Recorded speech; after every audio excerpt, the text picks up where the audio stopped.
your team isn't responding the way you want them to.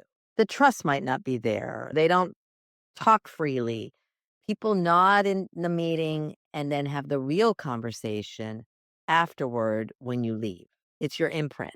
Your team is not responding to your intentions. They can't respond to your intention. Your intention lives inside of you. You can intend to be supportive and people think you're smothering. You can intend to hold a high bar and you land as this person's impossible to please. The intention is real, but it's not what people always receive. Let me start with something you've probably said, maybe not out loud, but you've believed it. I care deeply about my team. I have an open door policy. People know they can come to me. I give my team feedback regularly. I'm tough, but I'm fair. My work speaks for itself, but my intentions are good. Every one of those things I just said is true. You mean them, you believe them, I believe you, and yet your team isn't responding the way you want them to. The trust might not be there. The candor isn't there. They don't talk freely. People nod in the meeting and then have the real conversation afterward when you leave. And you either don't know this or you can't figure out why exactly. Because from where you're standing, you're doing most things, not everything, but most things right. Here's what I've learned after over 20 years of doing leadership development work. The problem is almost never your intention. The problem is the gap between what you intend and what people actually experience. And that gap has a name. It's your imprint. That is what this whole new season is about. I want to be careful with how I say this next part because I don't mean it as an accusation. I mean it as an invitation. Most leaders are leaving an imprint. Most of us, not just leaders, I mean, most of us, all of us, are leaving an imprint that we don't intend to leave. And we have no idea that we're doing that. That's not a character flaw. What it is, it's a blind spot. And blind spots are, by definition, they're the things you can't see from where you're sitting. And we all have them. Here's how I know this so precisely. Over the past 2 decades, as I mentioned, I've coached senior leaders inside 4 Fortune 100 companies in my own practice. And in that time, I've read more than 1,600 360-degree feedback instruments. Now, what's a 360 feedback instrument? It's where you give yourself feedback, you ask your boss to give you feedback, your peers, and your direct reports. And then you look at the difference. You look at, okay, what is everybody saying about me on these leadership characteristics? 1,600 times I've held both pictures in my hands at once. How a leader believes they show up and how the people around them actually experience being led by them. I'll tell you what I've seen more consistently than anything else in this work. Those two pictures rarely are the same. There is almost always a gap between them. Sometimes it's a little crack. It's not that big of a difference. But sometimes it's a canyon and it's there. And so the leader who says, I have an open door policy and whose team has learned that walking through that door comes with a cost, that's the gap. The leader who says, I give feedback regularly and whose people experience that feedback as a verdict, not a gift, like a criticism, like you better do better or else.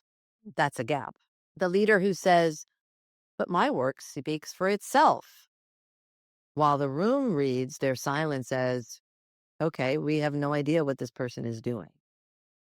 None of these leaders, and none of us, are lying.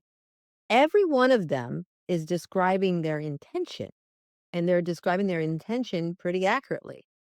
They just can't see the impact they're having. And that's the truth underneath all of this. Your team is not responding to your intentions. Your intentions are in your head. They can't respond to your intention. Your intention lives inside of you. Your team is responding to your imprint, to what it's actually like to be on the other side of you, outside. I say this to executives all the time. Intention is not impact. You can intend to be decisive and you can land as dismissive.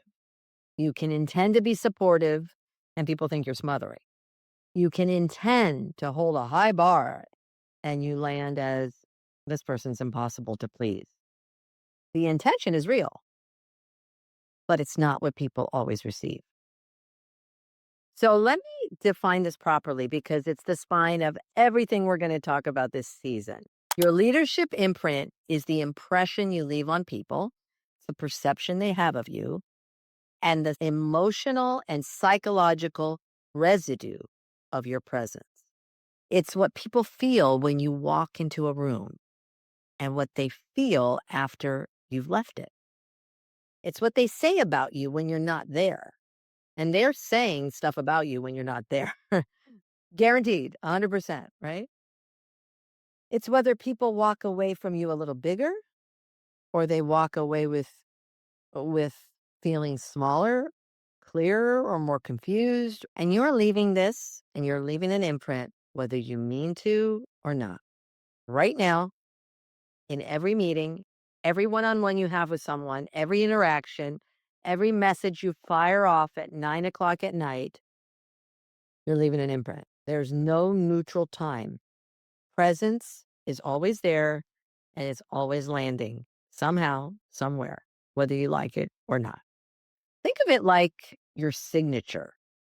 You don't consciously form each letter anymore. So if I'm writing my signature as J, A, I don't do that, right? You did that in grade school. Now your hand just moves and the signature appears. Yeah. Your leadership and your interactions work the same way. Years of habits and adaptations and unconscious reactions have automated themselves into a pattern. And that pattern shows up in the room before you do because you don't even realize that you have these patterns. Most leaders are signing their name all day long without ever once looking at what that signature actually says. Is that what I meant to write? That's your imprint. That's the shift I want you to make this season. Not another technique, not another tip. I want to turn your attention from what you're doing to who you're being while you're doing it, because that's where your imprint is. And here's the premise I'm going to stake this entire season on. Your impact is your imprint, not your intention. Now, this is the moment where a lot of us get defensive. So let me get ahead of that. I'm not telling you that good intentions don't matter. They matter. Of course, they matter. I'm telling you that they're not enough. And that believing that they're enough is exactly what keeps this gap invisible. There's a saying, right? The road to somewhere very hot is paved with good intentions. And there's a reason why there's that saying. Here's the trap of good intentions. They feel like proof. So you would say to yourself, I know my heart. I know I care about these people.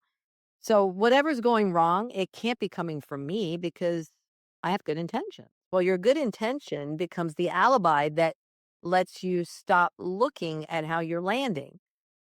And the more certain you are of your good intentions, the less curious you become about your actual impact. That's what happens. That's how brilliant, genuinely caring people and leaders end up leaving an imprint that would horrify them if they could see it. And I've seen this play out so many times. I see people looking at what people are thinking of them and they're like, "Oh my gosh, this cannot be true." So the question I ask my clients, the one I'd like us all to sit with this season, are your intentions good? The question is, how's that working for you? Is the way you're showing up actually producing the team, the trust, and the results you want? Because if it isn't, no amount of good intention is going to close that gap. Only self-awareness will. And you cannot choose your way out of something you cannot yet see. So, if this gap is this common, if I'm seeing it in 1,600 assessments across every industry and every level, then it really can't be random. And it isn't. After all these years watching the same thing play out again and again, I've found that these gaps tend to cluster. Leaders fall into the same handful of patterns over and over, regardless of their personality, regardless of their industry. So, what I've done is I've mapped 7 of them, and I call them the 7 traps. And they're the subject of my upcoming book in October, Escape the Traps, and the subject of the next 7 episodes of this season. We're going to do 1 trap per episode. Now, I call them traps very deliberately.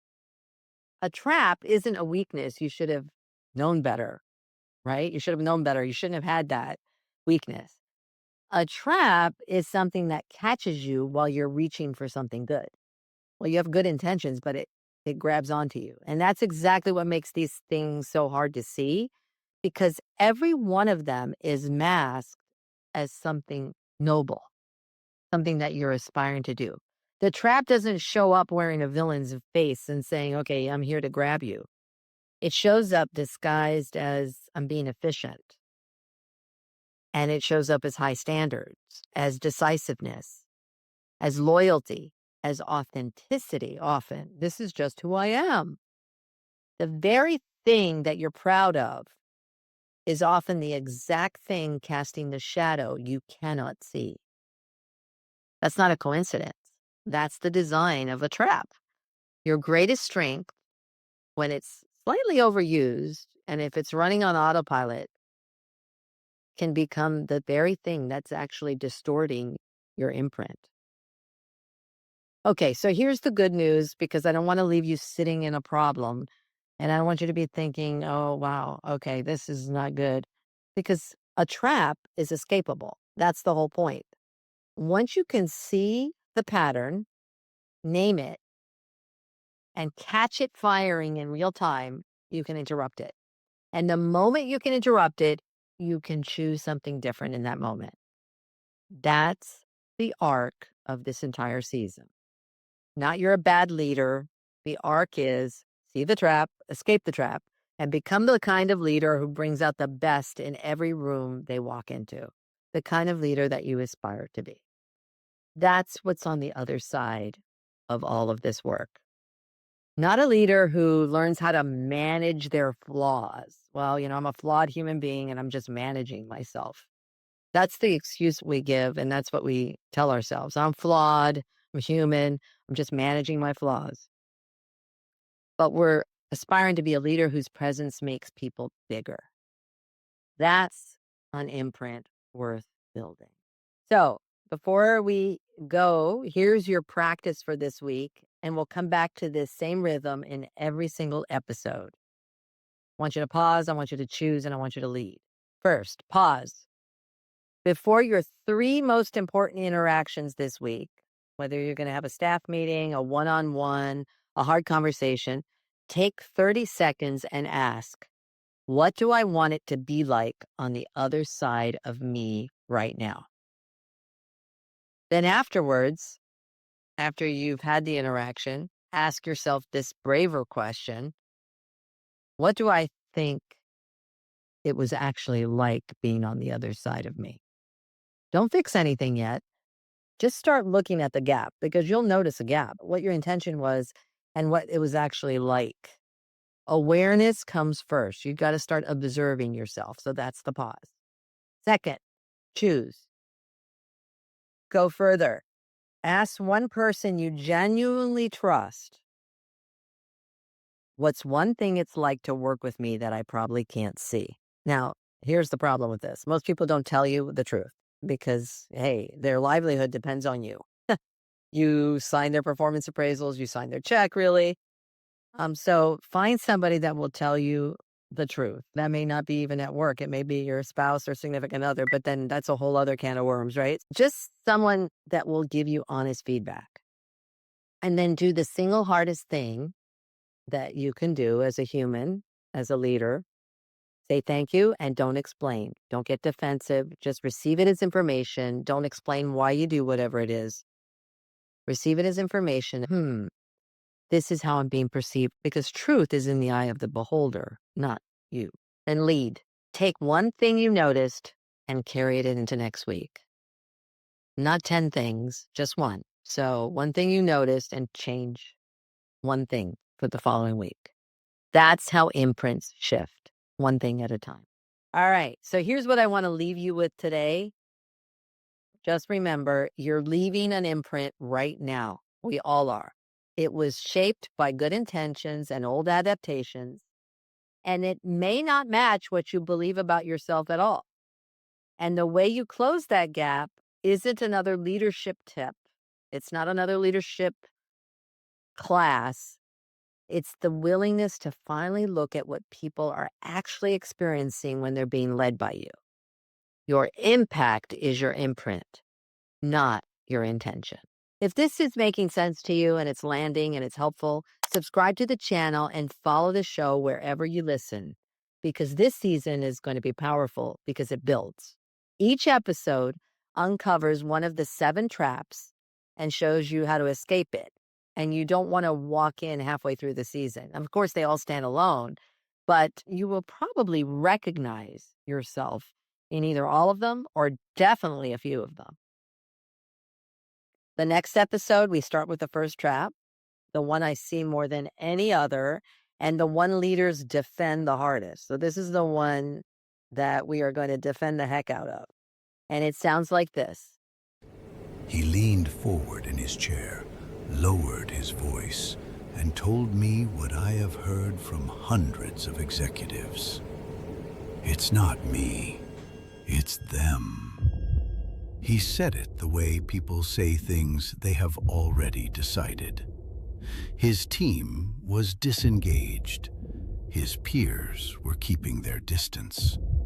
His own boss had started asking questions he didn't want to answer. But the problem in his telling was not him. It almost never is.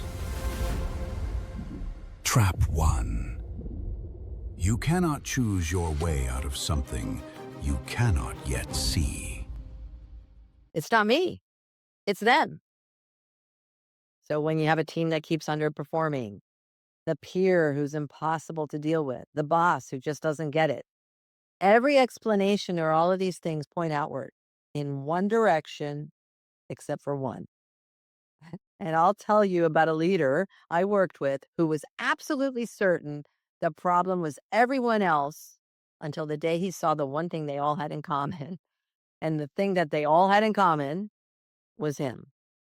That's next episode. Until then, pause, choose, lead. I'm Janet Ioli, and this is The Inner Edge. See you next time.